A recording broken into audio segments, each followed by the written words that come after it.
to Back in the Day Friday. I'm Brianna, and I'm with Old Man Nevitt. How you doing, Old Man Nevitt? Doing great. How are you doing, Brianna? I'm doing good. It's been a while, though. Yeah, well, I've been scouring the globe for back in the day artifacts. These things don't just grow on trees. You know what that means? It's kind of a back in the day cliche. You don't find them everywhere, so I've been scouring the globe for back in the day artifacts to bring education to you, the people, the viewing audience.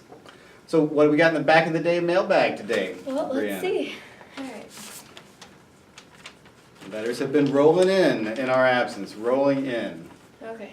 Dear Old Man Nevitt, I know you've been around a long time, and I've been wondering, did you always have that hair issue? Or did you have a full set of hair back in the day? Lily. All right, Lily. Well, since you felt like bringing that up, let me tell you something. I have been around for a long time. That's true. I'm Old Man Nevitt. That means, by definition, I've been around for a long time. So, have I always had this hair issue? No, I was once a young man. You don't get to be Old Man Nevitt without being a young man first. All right, I'm a human being just like you guys. So, no, I have not always had this same hair issue. Back in the day, when I was your age, Brianna, how old are you? I'm 13. All right, back when I was 13, 14, I had a full head of hair. It was a head of hair that was, frankly, you know, something to behold. Something I was pretty proud of. As you can see, fantastic full head of hair, just like any normal young person. But as time passes, you know, as you age, some things change. You know, as our newly appointed Nobel Prize laureate Bob Dylan says, you know, the times they are changing, and sometimes the hair also is a changing. And so, as you know, over time, it starts to recede. Now, people have told me, "Old Man Nevitt, why don't you use some Rogaine? Why don't you get a hair transplant? Why don't you join the Hair Club for Men?" Listen, people, this is a sign of wisdom. Every hair that's no longer there is a sign of wisdom through time. You don't become knowledgeable like me in an instant. I didn't know everything I knew now back when I was 13. It's come little by little with time, with effort, with thinking. And wisdom is something that comes when you're older. This is a symbol of wisdom. So Lily, if someday you start having the same issue, if the hair starts to fall, don't panic. Don't fret. Let it go, because it will be a symbol of your newly found wisdom. Mr. Nevitt, Lily is a girl. We want hair. A girl? Are you stereotyping just because she's Lily? You think she's a girl? Yes, that's a pretty common girl name. All right, you might be right. You might be right. And Lily, if you do happen to be a girl, listen.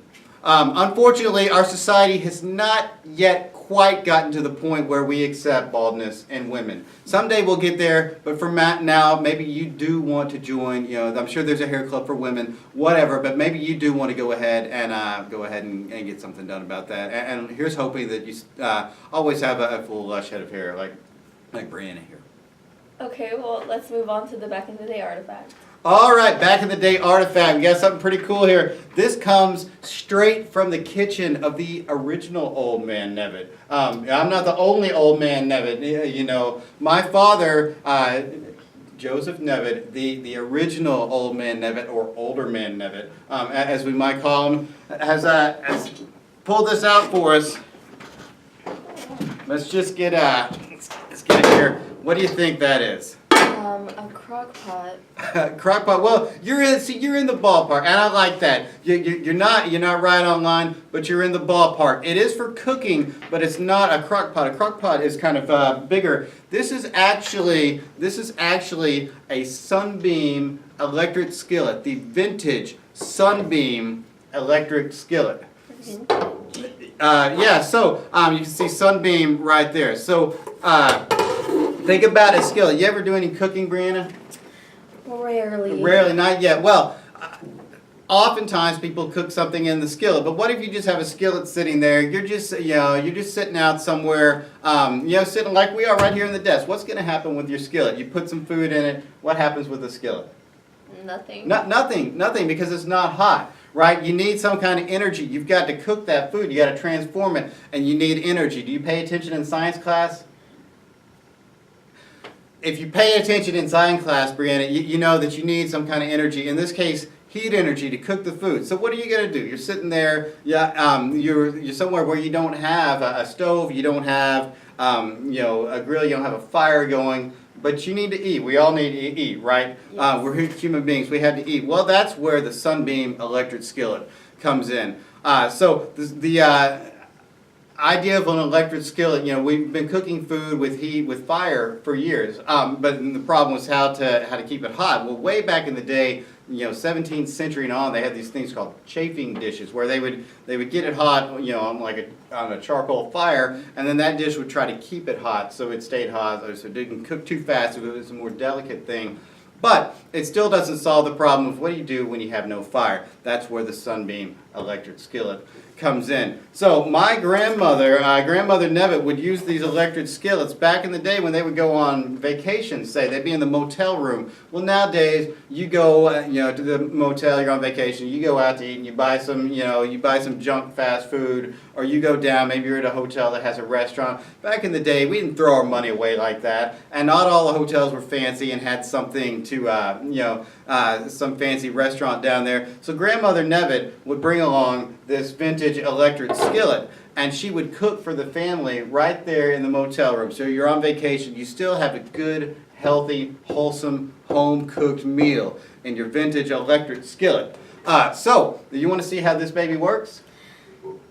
Will I burn myself? It's possible. It's possible. Definitely. It's dangerous. But back in the day Friday, we throw caution to the wind on Back in the Day Friday. So we have this handy cooking guide there. Can you see what does it say there? It says food and then heat. Yeah, and then it lists, bacon, 340 degrees. Cakes, yeah, it's not on yet. It's not hot yet, Brianna. Cakes, 300 degrees. Casseroles, 220. And here's our control here. We can turn it on. So I'm gonna go ahead and take my hands off it. We're gonna turn it on. Now we don't want to do any more touching of it there. So we're gonna check out some eggs today. We're gonna try to cook some eggs. Got some cheese to go with it. I got a dozen eggs here. These are large grade A eggs. Only grade A eggs here on Back in the Day Friday. This has 110 calories. Yeah, 110 calories. Back in the day, we didn't count calories. We just survived. We just survived and ate our food back in the day. So it says eggs. We're going to scramble these eggs. It says eggs fried at 300 and then scrambled. This is a vintage one, and it's kind of, there, we can clean it off there, and it says 320. So we're going to go to about 320 degrees here to scramble our eggs. So we're just waiting for it to warm up here. All right, got it set at 320 degrees.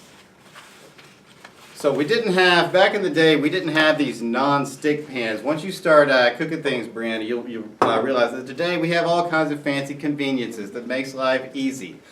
Didn't have that back in the day.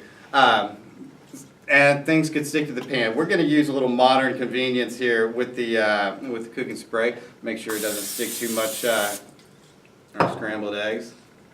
And we'll go ahead. You ever cracked an egg? Yes. All right, so you do know how to do that. So why don't you go ahead and crack an egg there Okay. on the outside and drop it in there. All right, great job. And you can hear that it's already cooking. All right, you throw another one in, and I'll take one from this side.